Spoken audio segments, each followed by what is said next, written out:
Welcome everybody to another webinar from the Australian Men's Shed Association. We're here today to talk about a fantastic project from one of our sheds, and they've actually won one of the shed National Men's Shed Men's Health Category Awards at the 2022 gathering down at Albury, Wodonga this year. What a fantastic gathering that was. And if you're thinking about it, next time you hear of a gathering in your local area, I suggest you attend. It was an eye-opener, a lot of networking amongst all the different shedders. But today we're here with Buderim Men's Shed's Associate Professor Craig Allingham, a physiotherapist who is an actual shed member and have taken the shed through a fantastic project. But before we get into the actual presentation, Craig, can you tell me about your journey into the shed and what do you do in the shed? Yeah, Stuart, yeah, thanks for that. And I'll just back you up on that. Gathering in Albury was fantastic. And I've been to, I think that's my fourth AMSA gathering. And I found it personally the most rewarding and informative gathering I've been to. So a credit to the national leadership who are getting their act together on these bigger events, which is great. But getting back to your question, yes, the Buderim Men's Shed here on the Queensland Sunshine Coast, I went along to the formative meeting that was convened by the local Rotary Club out of interest, because I'm a physio who has been working in the men's health area for many years. And yeah, there were a lot of enthusiastic older dudes from Buderim who were keen to get the shed up and running. And within a year, they'd done so. And I thought, well, it'd be silly to live here next door and not join. So I joined, even though I was still working significant hours, but got along to things when I could. And they matched my skill set with one of their needs, which was the health and wellbeing program within the shed. And as you know, one of the core tenets of the Men's Shed Association is the health and of the members, mental, physical, emotional, spiritual, whatever, but just supporting the health needs of members. And I was quite happy to slot into that role and lead their health and wellbeing committee. And I've done that now for 8 or 9, maybe 10 years, something like that.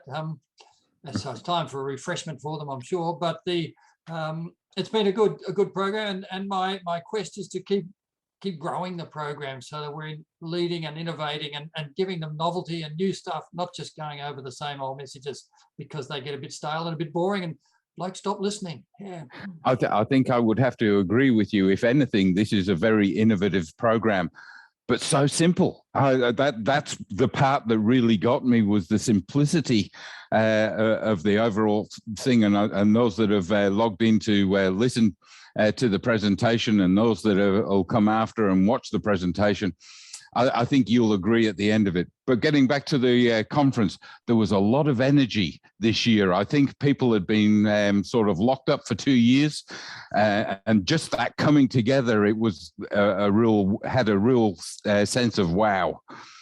You're exactly right. I in a past life pre-COVID, I spoke at a lot of conferences in a year, in Australia and overseas, and I think that Albury gathering was my first one back since the sort of relaxation of restrictions. And yeah, we've missed that face-to-face contact and the social program and the interaction, because these formal sessions like we're doing today, it's a bit one-way traffic. But when you get to speak to the speakers and interact over morning and afternoon tea, you can splice a lot more information together and fill in the gaps that you had from their presentation. So yeah, it's I don't think we'll ever stop doing them. Zoom for the moment is an adjunct. Yeah, absolutely. So without any further ado, Craig, I'd like to hand over to you to start your presentation and take us through the program of girth control from the Buderim Men's Shed. I'm happy to do that. And so I will share my screen and put up some slides as we go, just to give the watchers a bit of a map as to where we're going, and some visuals to take home.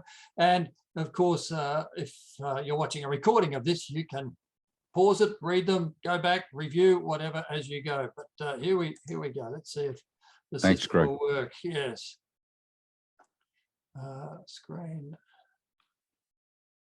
2.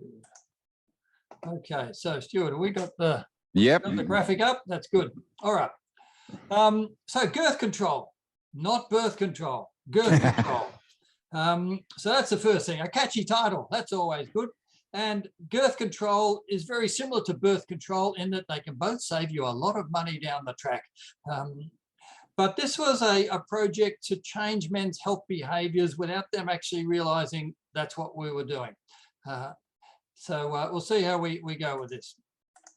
So it's about visceral fat. This may not be a term that you're familiar with. You'd be familiar with belly fat or pot belly or various things, descriptions of that accumulated bulk that men tend to put on as they get older.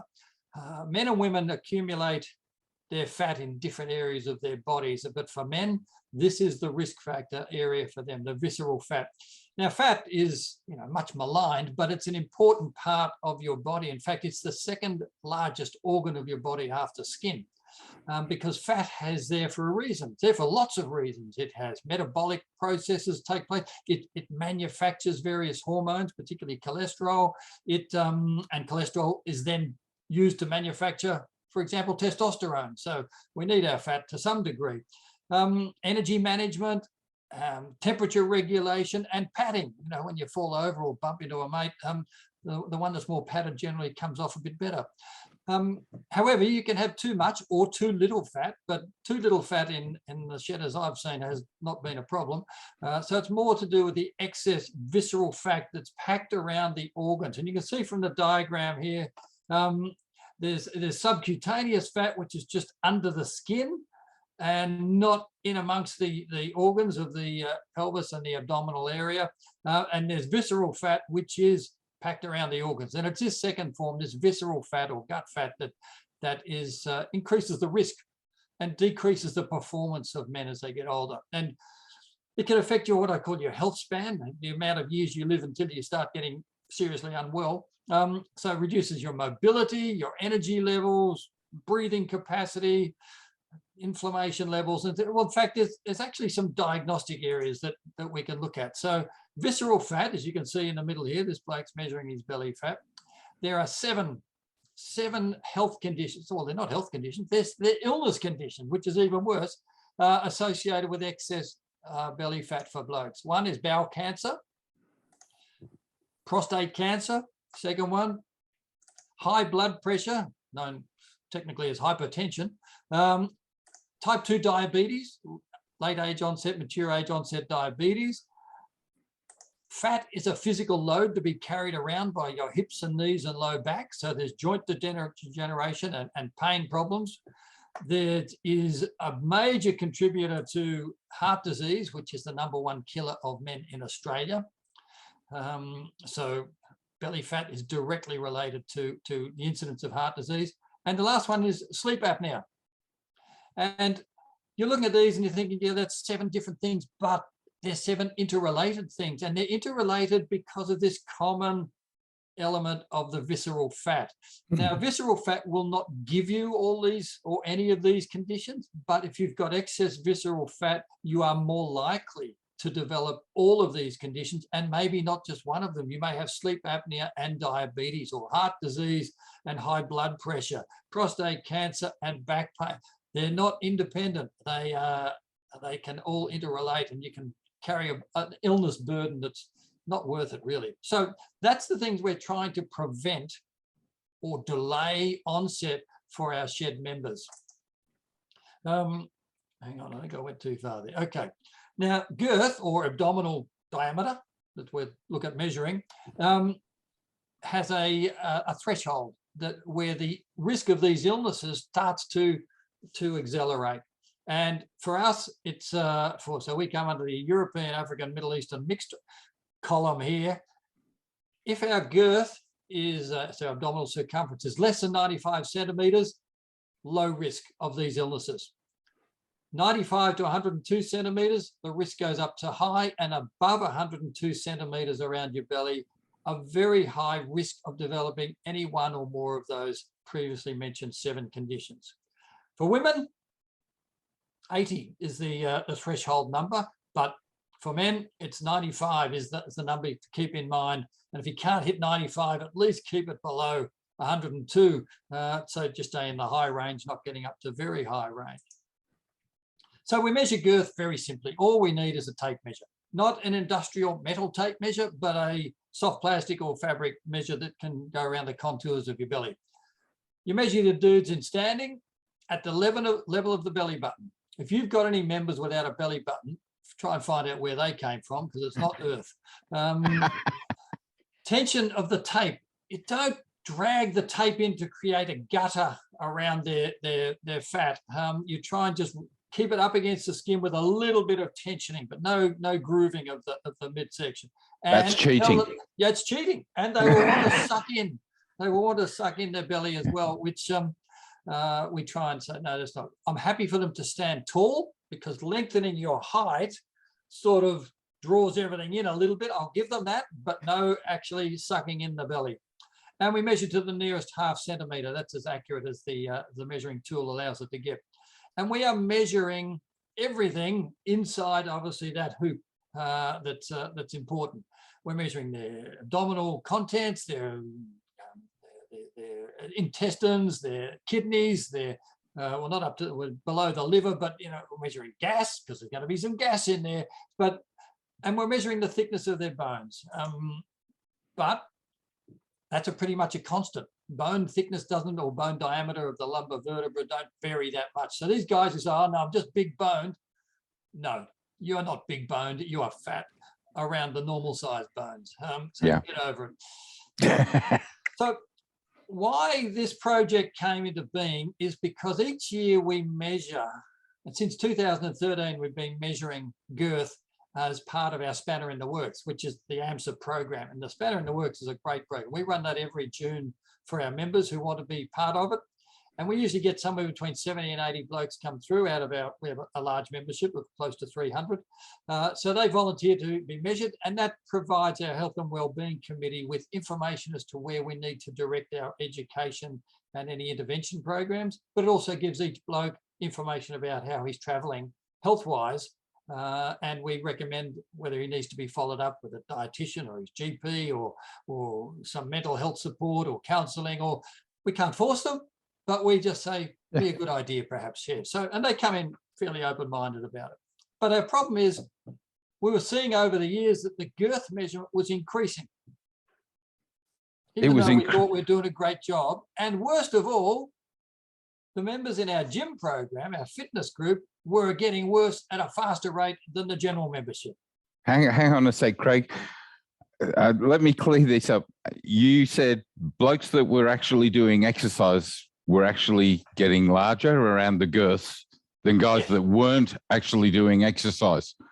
What on earth were they doing? Well, exactly. And once we sort of identified it and started chatting to these guys, they had this mistaken concept that if they were coming to a gym and doing exercise, they could do anything else they wanted. They could drink anything, eat anything, and sit around for the other 166 hours of the week, not doing much activity, and they will be protected by this amazing gym program. It doesn't work that way. It's the magic pill process. The magic pill process. So we, so what? Obviously, this is what triggered the response. We obviously weren't making enough of a difference yet, so we needed to get into that. But don't worry about failure. It just gives you a chance to begin again with a bit more information, as Henry Ford told us. So here's the example on this table. From 2013, when we started measuring them, which was initially the pit stop program, which was the precursor of the Spanner in the Works program. Mm-hmm. That year, 23% of our members that we tested were better than 95 centimeters and 77 were worse. We recommended they take action. The next year, we got a better result. We thought we're onto this. But since 2016, it's been getting worse. 21.7 passed, then 18% passed, and then 16% passed. And I said to the committee, we have to do something because this is not working. We need to do a better job. So that's the red flags that went up for this. We really needed to improve this indicator, not just to have a skinnier shed, but to have a healthier shed and to increase their longevity and less chance of illness. So we came up with this idea of, all right, we're not getting through at an individual level. Can we use the group mentality to set up a challenge for the shed in its entirety to lose some abdominal fat? So this was put out to them at general meetings, and health committee put together a program, and we, emails to members, etc., saying this is going to happen, this is going to happen. And we had about a 3-month lead up program saying, this is what's coming and this is why it's important, lots of information for them. And eventually said, okay, we want volunteers because that's the way we work. We can't forcibly measure everybody, but those who volunteered, we had 60 members volunteer out of our membership to a group challenge to lose 100 centimeters cumulatively of girth in a 4-month period from Christmas until Easter, 2020 to 2021. And I'll explain to you why it was done as a group challenge. And so they will be measured. Obviously, we need to find what we've got girth-wise to begin with. And then we're hoping between the 60 of them, they could manage to lose 100 centimeters, 1 metre of fat. And we provided lots of support, which I will outline for you what that was, and eventually provide you access to some of the documentation. And obviously there were some who could contribute a lot. We didn't say they were fat, but just say they were potentially high-level contributors to the cause, and others who were already within that safe sub 95 centimetre range, who were, some of them still lost a bit, but they were healthily in range already, but they just wanted to be part of the team. I'm not going to turn anybody away. And then the plan was to have a celebration after Easter of our fabulous outcome, hopefully. So that was the group challenge. They were all measured. And you've got to be careful with the measuring, that you're getting around the belly button level, not the belt level. As you can see this fellow on the right side here. We actually want to get horizontal at waist level and get a real match. Some of them said, no, that can't be right, because they only take a 38-inch waist. And I said, yeah, but I'm not measuring where you wear your trousers. I'm measuring where the fat is. Okay. No, they weren't happy with that. Okay, so each of them was given a personal challenge, but the personal challenge was not a number. None of the men was given a number of centimeters that they had to lose. It was only about the group, 100 centimeters. None of them was giving a personal time, and none of them was ever weighed, because this has nothing to do with what they weigh. It's about where their weight sits. Right. Okay. And if it sits in their calf muscles, I don't care. If it sits on their jowls, I don't care. That's not going to be the ones that makes him crook. It's the belly fat. That's all we're interested in. So I'm losing girth, nothing to do with weight. And weight is a bit of a pejorative term. It's when people start throwing around insults, weight often comes into it, but not usually girth. So we could stay away from that territory. So the personal challenge was to take this seriously and to play their part as part of the group. Start today, first measure day, just prior to Christmas, and then be rigorous, be tough on yourself. This is not going to be, if it was easy, you would already be slim. It's not going to be easy. So there was no gilding the lily on this. This is going to be a battle for each bloke to meet a target for the team. So guidelines, and I'll give you a bit of more information on this, but generally it was to reduce the amount of carbohydrates they were taking on board. So restricting things like bread, crackers, white potatoes, white pasta, white rice, no ice cream.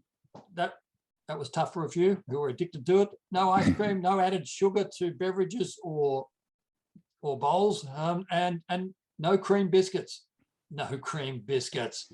Seriously, scary. Very, very little nutrition and lots of sugar and fat. So that was examples of.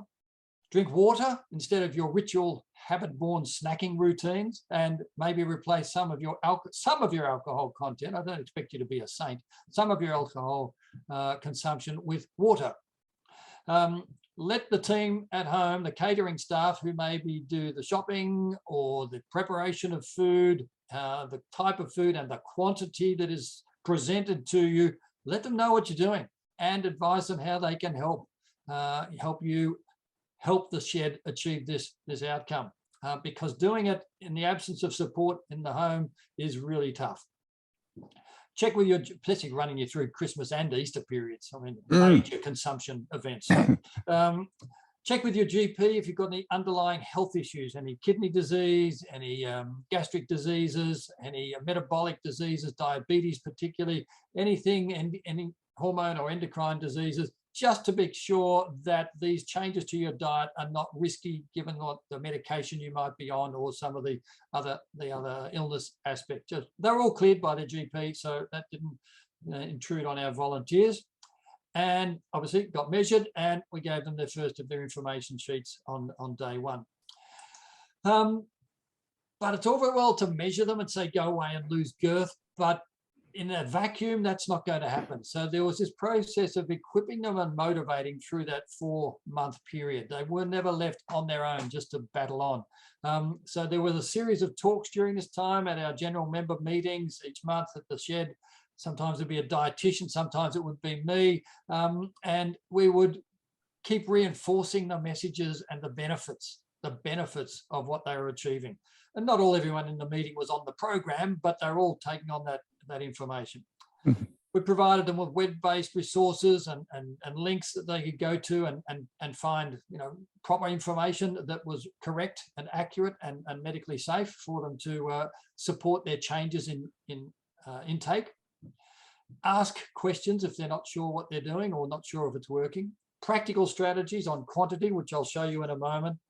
And occasionally I would sneak up and measure them on a day, just unannounced, just to log the progress. And we kept a chart of the cumulative girth starting at, I'll show you the numbers at the end, but it was a lot, 60 odd meters of girth, and then how much we'd gone down each time we did these remeasures unannounced. Craig, can I ask, when you measured them, did you give them that feedback? Did you actually tell them that they'd lost some, or?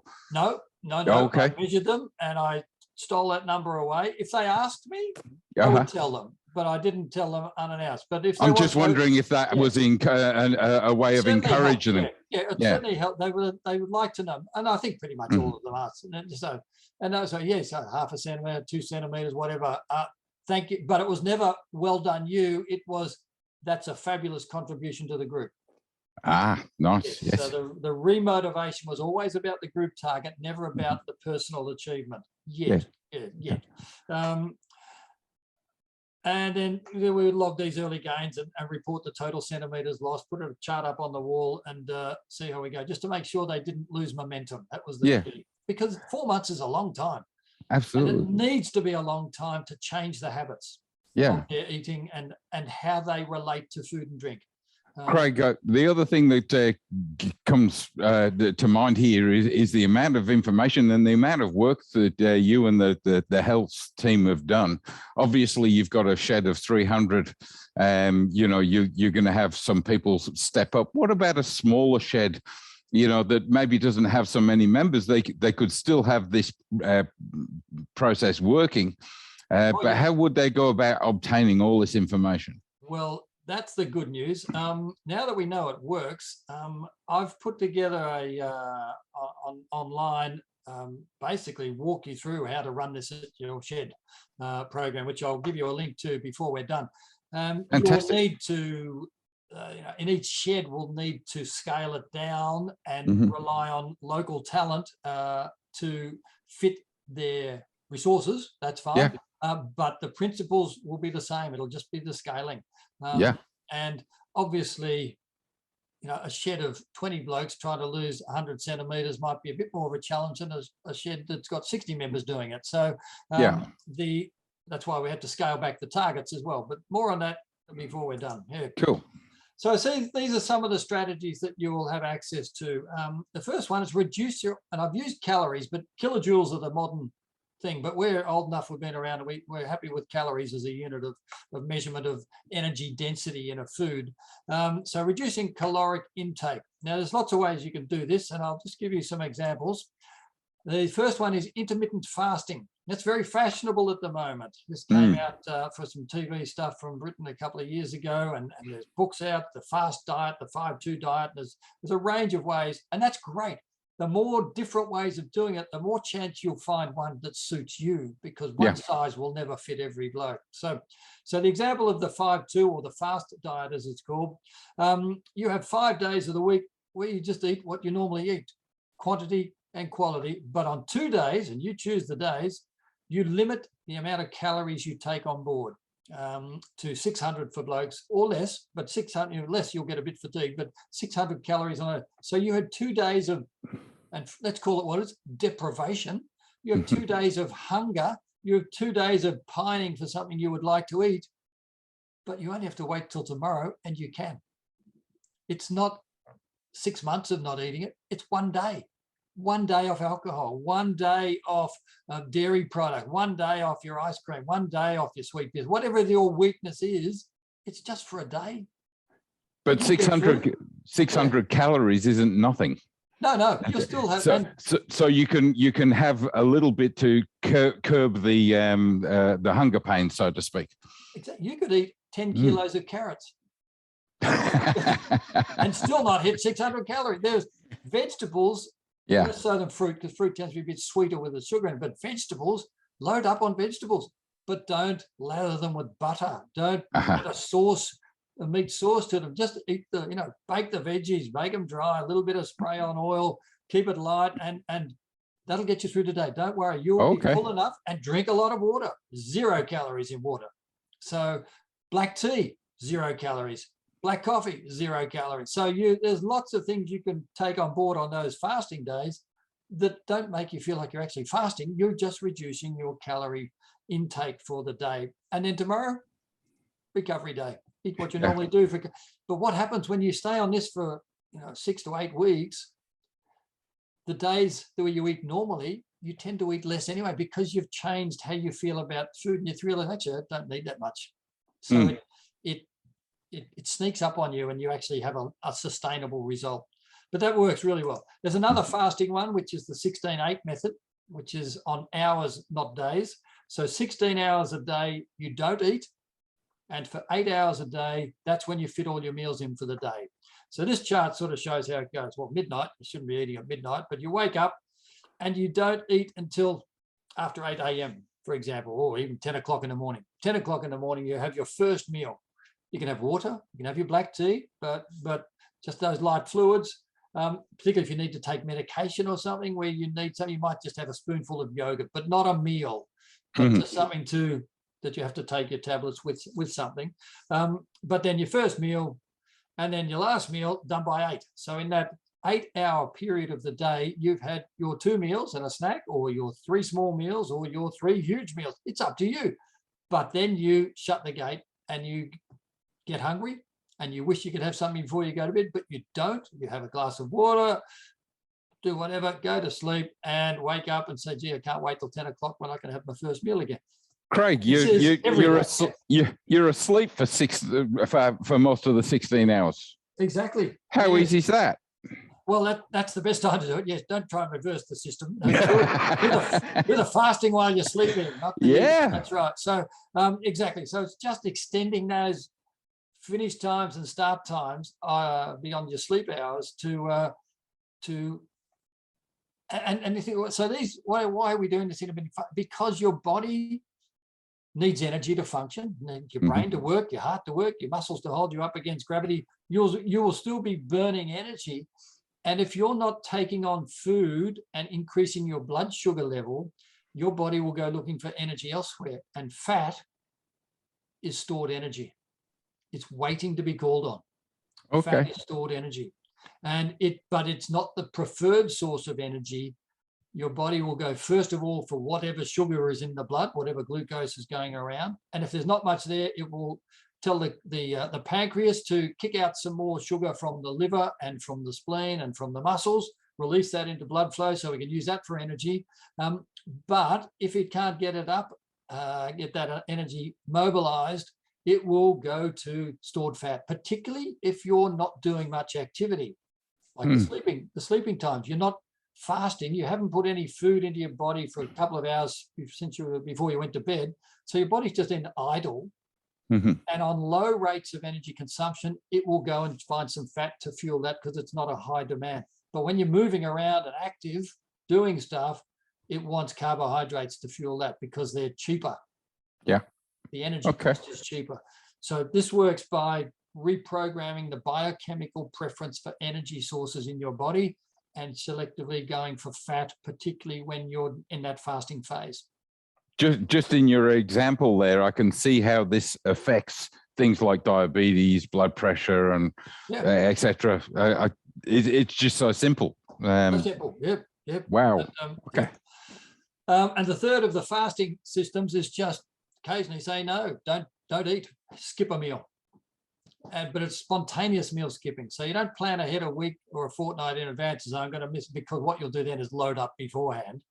But just one day, your wife, so I'd say to you, okay, we're going to have lunch now, or we'll have dinner time, and you just say, not for me tonight, skipping this one.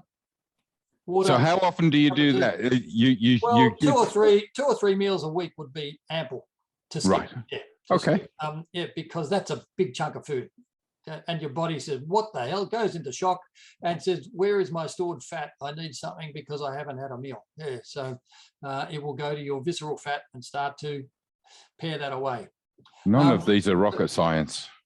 Don't do all three of these intermittent fastings at the same time. One of those, and there are other varieties, but these are the three easiest ones. Yeah. The other one is reduced portion sizes.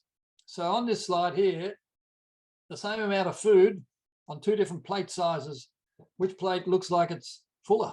Which one is? Because we make a judgment with our eyes before we start eating. Oh, yeah, that's a good size. Sometimes you go to a restaurant and they bring out a huge plate with the food in the middle. You think, what? I've paid $32 for that.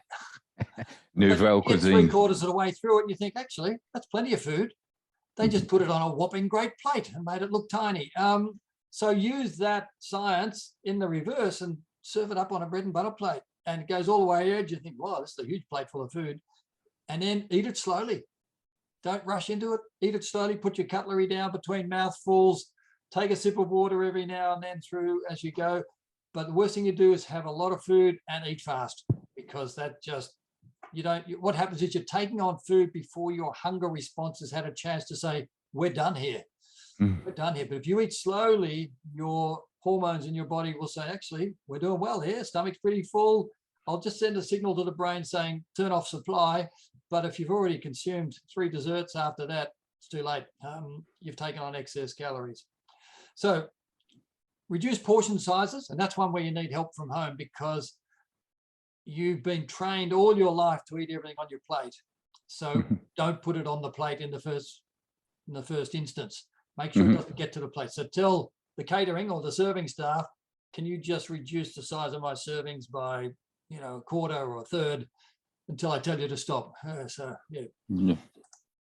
Alcohol, yes, it's part of our culture, it's part of our lives, but it is calorie dense and nutrition deficient. There's nothing in there you need to live on. So try and replace as much of that as possible with water. And if it's not, we got the wine and beer, good spirits, sneaky bugger spirits, because it may not be the rum as much as the Coke you're putting in it that's actually carrying the sugar. So the mixers can be as big a villain as the actual alcoholic bearer. So, but really all your body wants is something to drink. So, and if you find water boring, I was just about to say, Craig, can you flavor your water now? I know flavored water actually has more sugar in it than they let on, but flavoring it with just lemon juice or squeeze an orange juice into it. Absolutely a good idea there, Stuart. If it's putting some bubbles in gives it a different mouthfeel and makes it feel like a grown-up drink. But squeezing a little bit of lemon juice, fresh lemon or lime into it, that just gives it a flavour, and again gives it a bit of a colour, and again feels more like a grown-up drink and not the calories. Convince yourself you're not depriving. So but none of those is rocket science. None of those is difficult, but they're all difficult because it means you've got to change what you're currently doing. It's changing habits. Yeah. It's changing habits, definitely. Now, I talked a bit about sugar before and excess calories, because inflammation is a problem with visceral fat as well, because visceral fat actually releases chemicals that increase inflammation in your body. And I'm not talking about the inflammation you might get if you get bitten by a bee, stung by a bee sting, or if you sprain an ankle and it swells up and gets red. That's inflammation associated with an injury or some sort of trauma. But we're talking the inflammatory load, the low level of inflammation that's always in your body to some degree. And when your GP does your annual blood test, he or she may be asking them to look at the inflammatory markers as well to get a pickup on it, because we know high levels of inflammation compromise the efficiency of your immune system. So all of these conditions we're talking about rely on a healthy immune system. So if you can reduce your inflammatory load, that will be overall benefit to every system in your body, but also the reduction of visceral fat. So I've just listed here, there's foods that reduce or have less inflammatory effect: nuts, avocado, spinach, olive oil, orange vegetables and fruits like capsicums and carrots and oranges and mandarins, pineapple, turmeric, ginger, onions, garlic, all good food. And you might have them in and about all your other food, but perhaps they should be a bigger portion of your portion sizes. And the foods that can cause cause inflammation, gluten, particularly if you're gluten intolerant, some of the proteins in dairy food, the more processed oils, safflower, sunflower, soy oil, definitely fried food, not so much the food, but the frying process, and particularly if any batter has been introduced to it. Meat and dairy, red meat and dairy, not white meat, but red meat and dairy. Fast foods, yes, McDonald's, Hungry Jack's, KFC, they don't give a stuff about your visceral fat. They don't care how healthy or sick you are, just keep turning up, thank you. Their food is not necessarily prepared for the nutritionally aware. So if you can shift the balance, I'm not saying go without, shift the balance so that you bias it towards more of the anti-inflammatory type foods as a proportion of your intake, and alcohol reduce as well, looking good. And that's picture on the right side here, just a lot of anti-inflammatory foods: blueberries, fresh fish, oily fish like salmon, nuts and what's that, a bit of garlic, some olive oil, some onions, tomatoes, capsicums, all good healthy food. Just got to put it in a way on your plate that appeals to you. So work together with your catering staff. Yeah. So to the project, that's the background. Buderim Men's Shed, Girth Control Project. Here we go. Bit of revision. Men accumulate fat in their abdomen, visceral fat, we can measure it. And 95 or centimeters or below is our target. So the problem with our shed was we were seeing an increase to more members having an unhealthy level of visceral fat, and particularly in the fit members who thought they were, who were coming to the fitness group 3 times a week, doing their strength circuit, but still gaining girth. So not good. We've got the volunteers. They had their abdominal measures done in December 2020. Of the group of 60, 43 were in the fitness group. So we had the toughest assignment on board, and 17 were other shed members who did other stuff in the shed, but not the fitness group as well. And the final measuring was scheduled for just after Easter in April 2021. And we provided with all this information that I've just gone through with you: portion control, intermittent fasting, exclusion diets, healthy food choices, all good. Not, again, just good, sound nutritional advice, nothing fad-like. Yeah. And nothing that would cut your throat. No, and nothing you had to pay for. Yeah. None of it you have to pay. In fact, you'll save money on this program. Yeah. Your food bill will go down. I didn't put that one in. And the economic driver, that would be a good one. Now, so it was a communal project. 1 metre was the target I set. Now, when I measured them and I put all their data on the spreadsheet, I gave each of them an individual target, but didn't tell them what it was. But I logged it onto my secret spreadsheet just so I can see how much of I could anticipate their likely, because I know these blokes reasonably well. And had a fair idea who'd make an effort and who wouldn't. So I made a bit of an educated guess. It's okay. And if they achieved all that, would we get close to a metre? And I said, yeah, we'll get a bit over a metre if they can do what I expect of them. But I didn't tell them their personal targets. It wasn't relevant. We're looking for a metre from everybody. Okay. So the results, here we go. 60 blokes in December had a total abdominal circumference of 62.79 metres. An average for the 60, 104, well above. So we're into that high risk zone of illness, well above 95 and even above that 102 marker. Wow. Of the 60 blokes, 14% of them were below, or 95% of measles were below. They were in the healthy range. April, 4 months later, we measured that we still had 60 blokes. Good. That was a relief. But their total girth had reduced to 60.51. They had lost extraordinarily 218 centimetres between them. Far exceeded my modest expectations of them. Absolutely. And I could see the surprise me. I could see we'd gone well past 100, but that didn't stop. They kept going. You know, when we posted the progressive results, they were so chuffed. They just said, "Oh, this is working," and they kept at it. They didn't say, "We're done. We got our 100. We're going home now." They kept going, and the average girth of these 60 blokes was now 100.9 centimetres at Easter, and they had lost, on an average, 3.8 centimetres.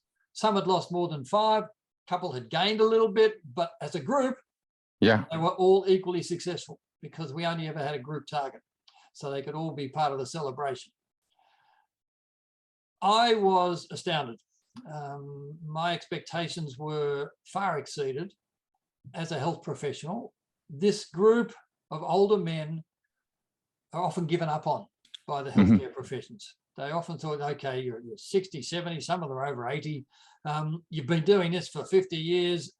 I really don't, you know, our messages in our health professional brains is, this bloke's not going to change. He's been like this forever. You know, he's had he's had prostate cancer. He's had a stent put in his coronary artery. He's got kidney disease, and still he hasn't made a change to his diet. What chance have we got? And people give up on them. But it turns out that if you can pull the right triggers, get the leverage right, they respond. They listen and they act, and they sustain the act. And the benefits individually, anecdotally, are phenomenal. You know, guys whose arthritic knees have stopped hurting, their back pain's gone away. Some of them had to buy new trousers because the old ones didn't fit anymore, but we managed to convince them that was a good thing because they were going down a size, not up for a change. But 50 of the men decreased their girth.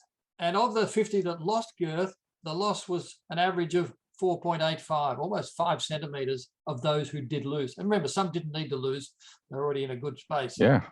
10 of the men who were above 95 centimetres were now below. They'd gone from the risk group into the safe, healthy range. So that's a win. Wow. Big win. And 57% of them achieved the secret target I set for them, even though they didn't know what it was. So that wasn't their driver. Their driver was the group target, but they still managed to lose the target I set for them, which was good. And we ended up with 35% of them now in their healthy range of the 60 men. Wow. We will run it again, maybe not this year, perhaps next year, and try and get another 60 blokes from the different 60, at least, maybe more. I'd love to get 100 because it makes the percentage calculation so much better. Absolutely. That'd be good. Craig, we now at least have got the proof that the system can work if it's well prepared and well sold. Yeah. Craig, can I just ask, was there a bit of peer pressure within the shed? Was there a bit of goading and niggling of each other, or a bit of friendly banter going backwards and forwards? You know, you shouldn't be having that coffee. You shouldn't be having that biscuit. And exactly. Morning tea table, there was some peer pressure or peer expectations. I mean, if you're making a sacrifice, you're giving up the sweet biscuits and the cream biscuits and milk in your coffee, or tea and your sugar in your coffee, and the bloke who you know is in the program next to you is not making an effort, you're going to speak up, as it turns out. You're going to put a bit of pressure on him, a bit of, you know, look what I'm doing. You should do this too. Oh, all right, I'll do it. I wonder what effect it had on the blokes that weren't actually in the program Well, exactly. And that's what I'm looking forward to, our spanner in the works measurements this year in June, about a month from today, where we will have a lot more who weren't in the program will come through the spanner. And I want to see if we've made a difference extending shed wide into our data set. So I haven't got that on board yet, but I'm optimistic that we can make a difference to those who were just on the fringes, who heard about it. And because we presented this at committee at general meetings and we won the award, and that's been promoted. So suddenly this has got a profile within our shed that's hang on, I wasn't part of that, but I'd like to be. But so we'll see how that goes. So how does this compare, not just with our shed, but with men in general in Australia? This is the bit, there is some information on this because a group of researchers from Charles Sturt University took the Spanner in the Works program to the Henty Field Days a few years back, which is a big agricultural show down at Henty in New South Wales. And they had 346 blokes come through over the 3 days and do the Spanner in the Works assessment, of which Girth is one of them. Average age 56, a bit younger than our membership, but their average girth was 102. The average girth for the National Health Service, so Australian male population wide, 100.7, and our final result was 100.9. So we're close to the average now, average girth in centimetres for the entire male population, which is like 20-year-olds, 30-year-olds, 40-year-olds as well in there. They haven't had enough time to get fat yet. So that's a good sign. So that's a win for us.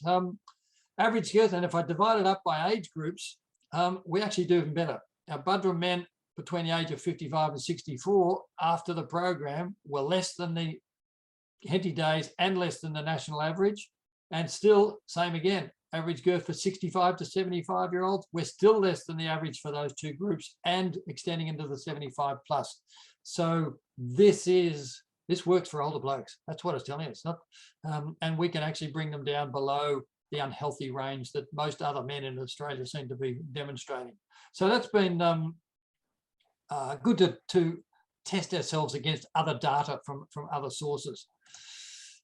And in summary, what happened? A group of old blokes took on board some new information, changed their behaviours for a sustained period of time, and motivated as a team, made changes to their health behaviours. That's it.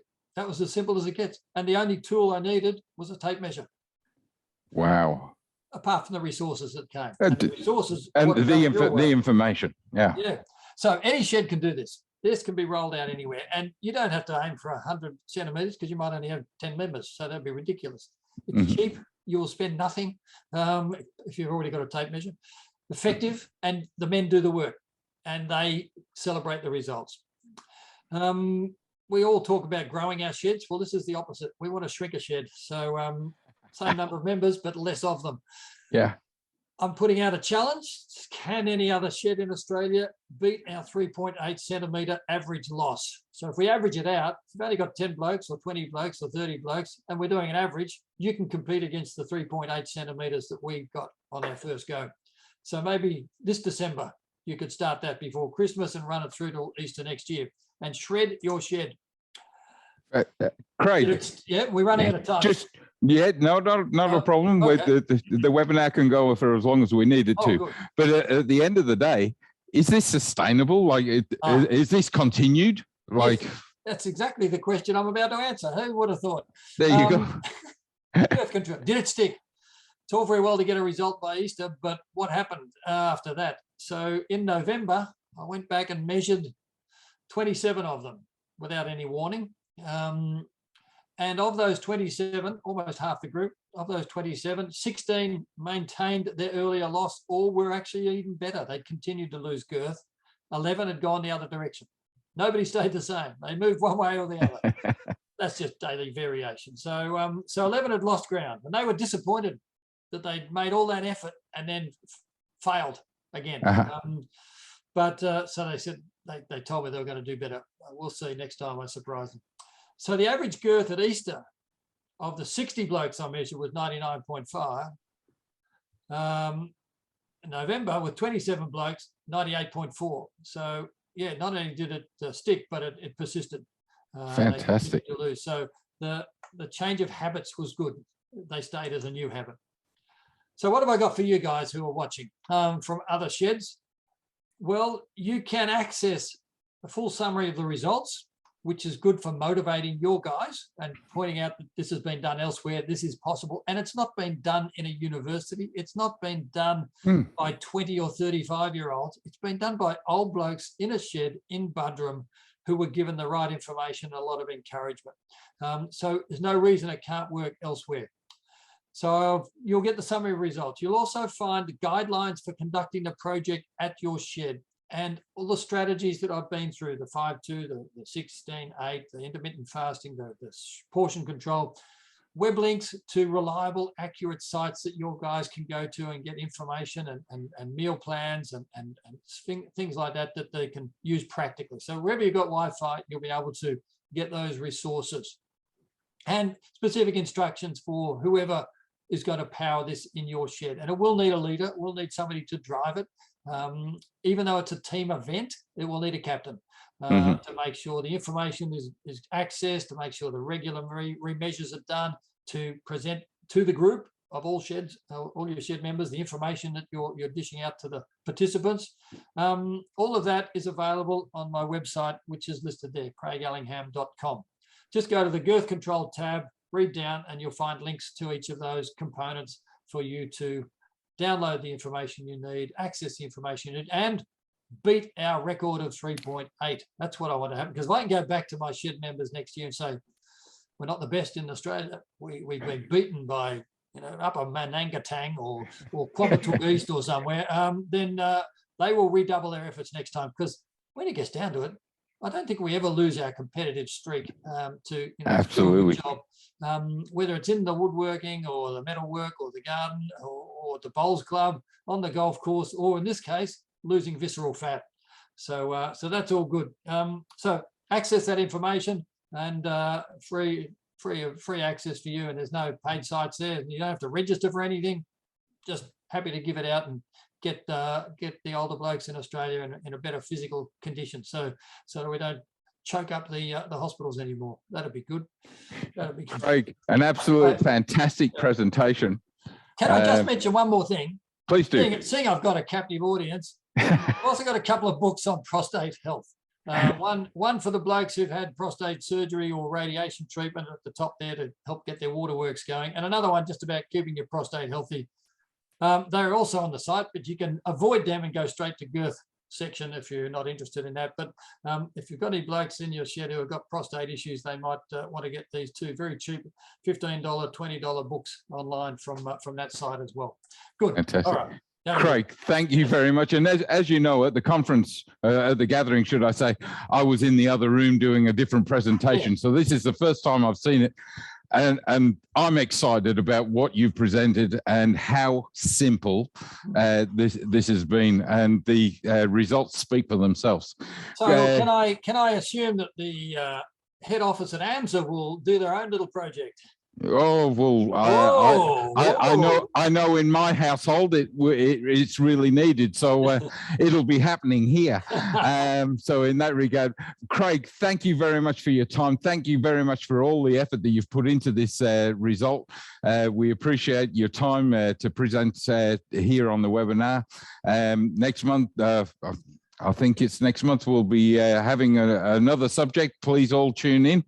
But thank you very much all for attending, and we'll see you next webinar. Thank you. You're welcome. Excellent. Thanks, Craig. Keep on shedding, guys.